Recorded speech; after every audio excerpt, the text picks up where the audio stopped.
was in the year my dad was born, 1943, that the world's first computer was created, invented. So it was the first programmable, electronic, digital computer that was made. Just think about that, nearly 80 years. And the tremendous amount of change that has come to be because of that one invention. Someone I was reading said, a kid riding a bus, a 13-year-old kid, has more access to information today than, say, the President of the United States did 15 years ago. So it has completely altered how we engage in education, medicine, politics, you name it. The invention of the computer has changed our lives. And with it came a whole slew of questions. Questions from kind of religious and philosophical folks about, well, what is consciousness? What makes humans human? What's a soul, anyway? These kind of questions had been part of what it is to be human and had taken their expression through religion and certainly in the emerging field of science fiction to this point. But it was new to have these questions so much at the fore of our religious thinking. The computer science world, not that it was called that at the time, started asking questions like, can machines think? Are machines intelligent? Can they become intelligent? And so along came Alan Turing, who became known to many of us who weren't history buffs, with the film The Imitation Game in 2015. So Alan Turing said at this time that we were actually asking the wrong questions. That in fact, the mechanism is not what's so important about intelligence, but the manifestation. And so what came to be born, the Imitation Game, what's known as the Turing test, which suggests that if a machine can fool you into thinking that it's human, if a human can't tell that they are engaged with a machine, then we can name it as intelligent. So these are some of the conversations that are sort of historical background to our theme today of consciousness, mind, and soul. For others, bigger questions, of course, still lingered, or different questions, if you will. It wasn't until 1995 that academic David Chalmers coined the phrase, the hard problem of consciousness. Have people heard that word? Am I the only one who just kind of learned that in the past month? So the hard problem of consciousness is that piece of trying to understand how it is that us animals, us with physical bodies, can give rise to this thing called consciousness. Some of what I read says actually we're kind of helped if we don't think of consciousness as a noun, but an adjective. That it's not as if there is this you inside of you that's experiencing the world. That consciousness is our it comes in the form of our interaction with the world. Consciousness, we can say in religious worlds, is your soul. It's what makes you you. And so I will admit, we could spend 6 weeks on consciousness, so I'm skimming the surface. When I'm going to try to go deep into a few things and leave some other things for another day I'll have to revisit. I want to look at the work of this James McGrath, who we heard from, that Catherine read for us. So interesting, James McGrath is a professor in religious studies, and his field is New Testament literature and language. But because he works in this small university in the States, he's been able to explore these other interests. And since he was a kid, he's been completely enthralled with everything science fiction. So on our website and on the YouTube links, you'll see places where you can learn more if you're interested, because science fiction is a whole area around consciousness and religion that's really exciting to explore. I also talk to James McGrath on my podcast, Souls and Souls, so you can listen to him there. But here's what he says. He says that questions of consciousness are questions of the soul. And what he asks is, are we distinct from other life forms, from other species? Does our consciousness make us better? Does it make us more obliged to live out certain ethics? And it really doesn't take long for these questions about consciousness to raise questions about our own identity, to raise questions about our soul, to raise questions about the nature of God or the afterlife. So there is a whole, what I'm calling a quagmire of consciousness that we could go into here today. But I haven't told you what it is, so I've probably been avoiding it. What I can tell you, no one agrees on what consciousness is. Well, maybe some people agree, but no one knows. So, in a sense, it's a whole lot of speculation. So, some definitions of consciousness include things like, it's that essence of being human. It's what makes you you. Consciousness is that which goes away when you go under general anesthetic or when you go to sleep at night. Right? So it's very nondescript sort of things. It has for a long time been really integrated with ideas of intelligence, right? So we talked about Turing and talking about how machines can be intelligent.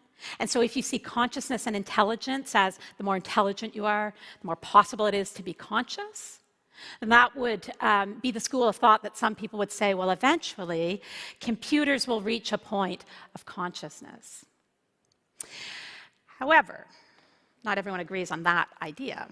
So there's a neuroscientist named Anil Seth, and this is one of the recommended. Go take a listen to this episode on CBC Spark. If you haven't, you can find that on the internet.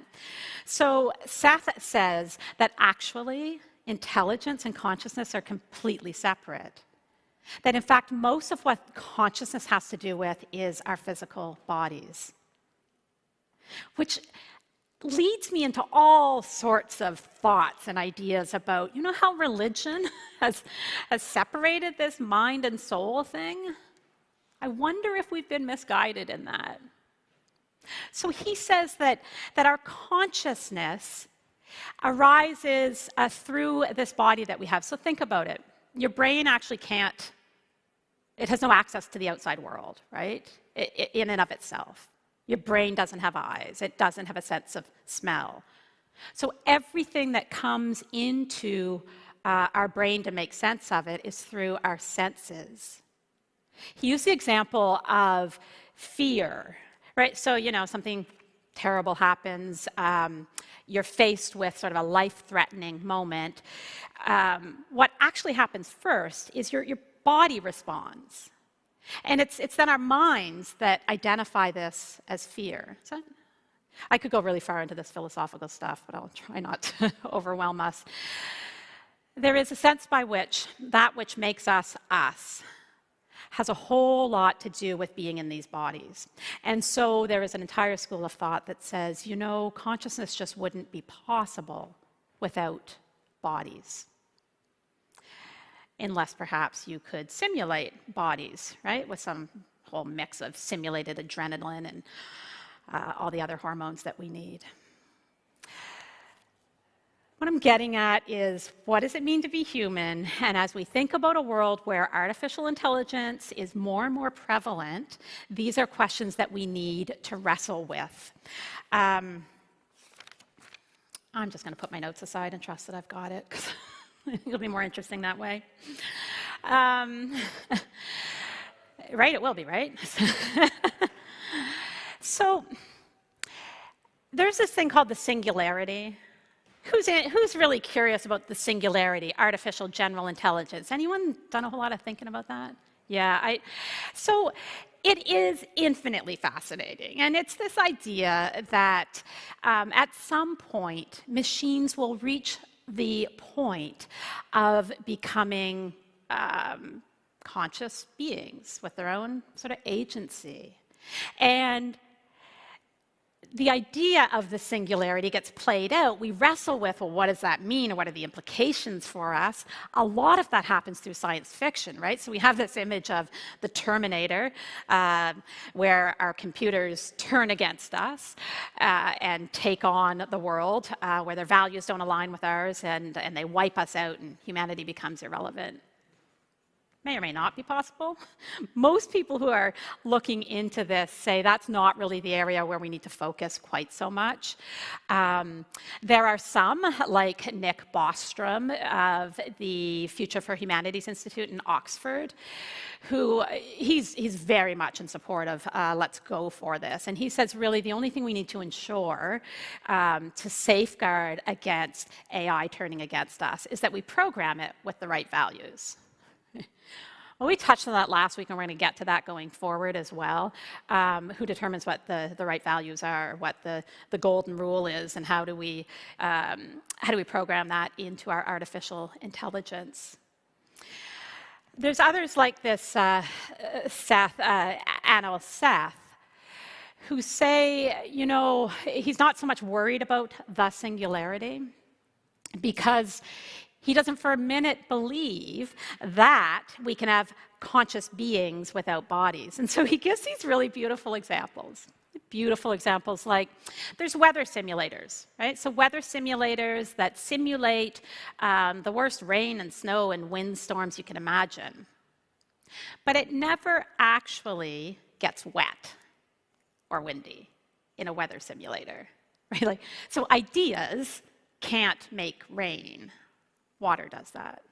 So this is where he makes this distinction of computers cannot produce consciousness. They're bits and pieces.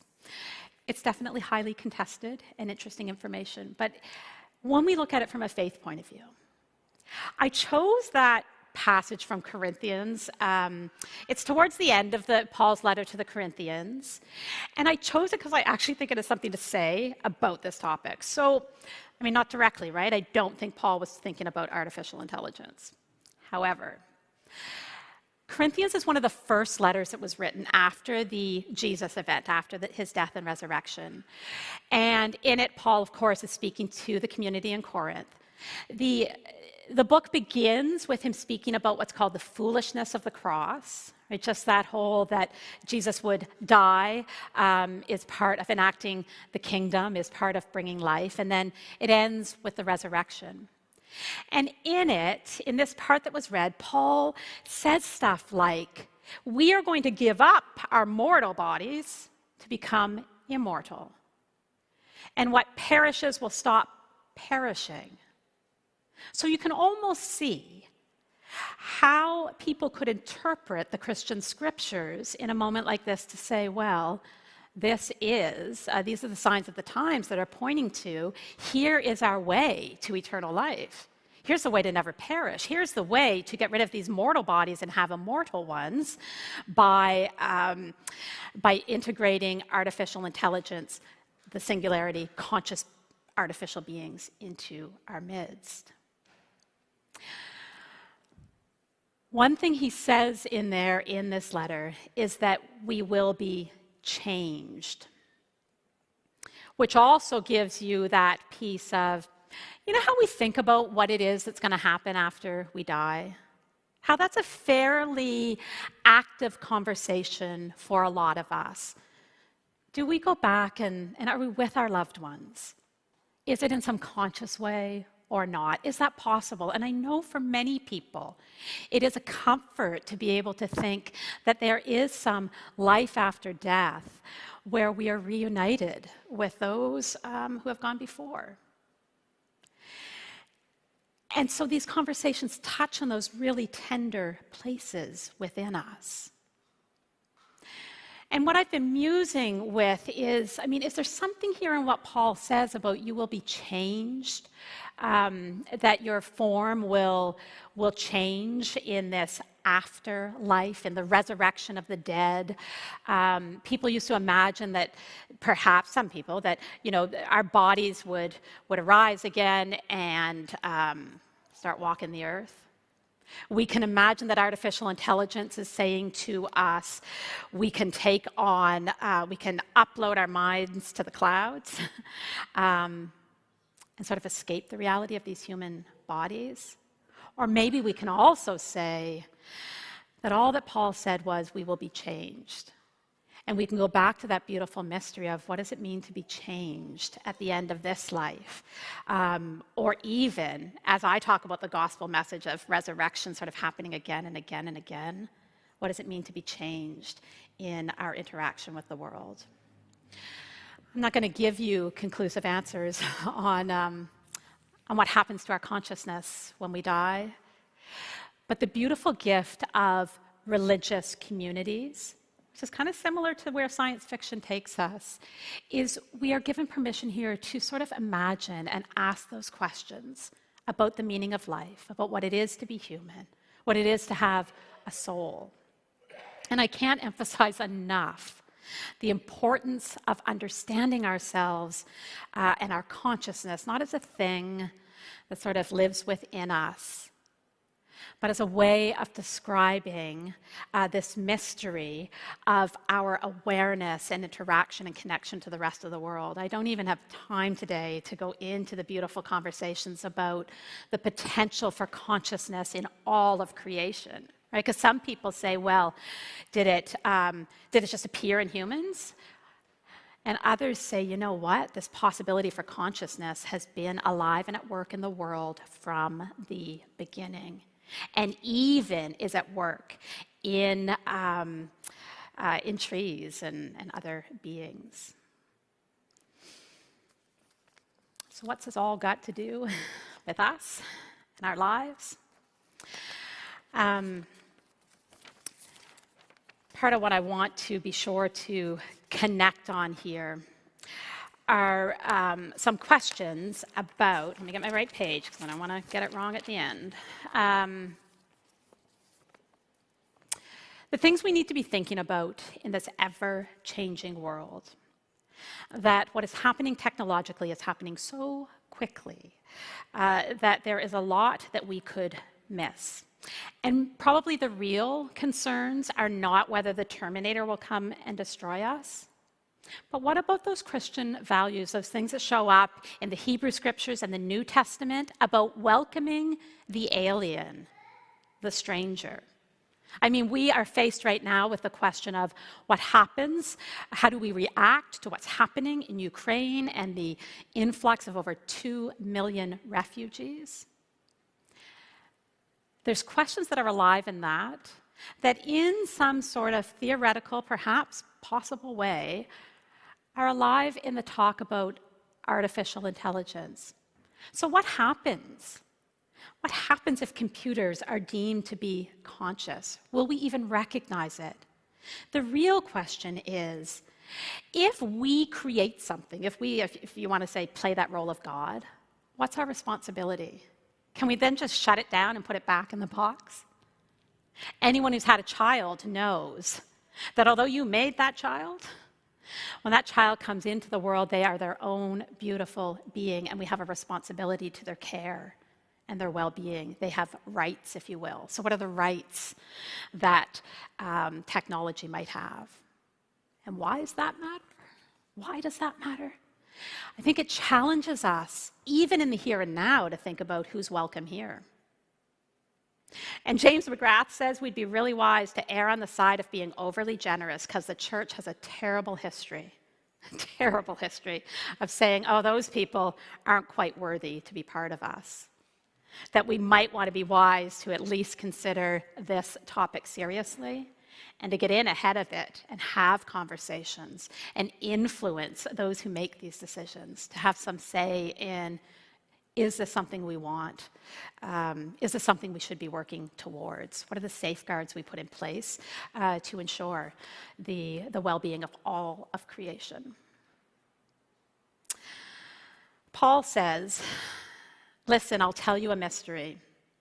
We will not all die, but we will all be changed in a moment, in the twinkling of an eye.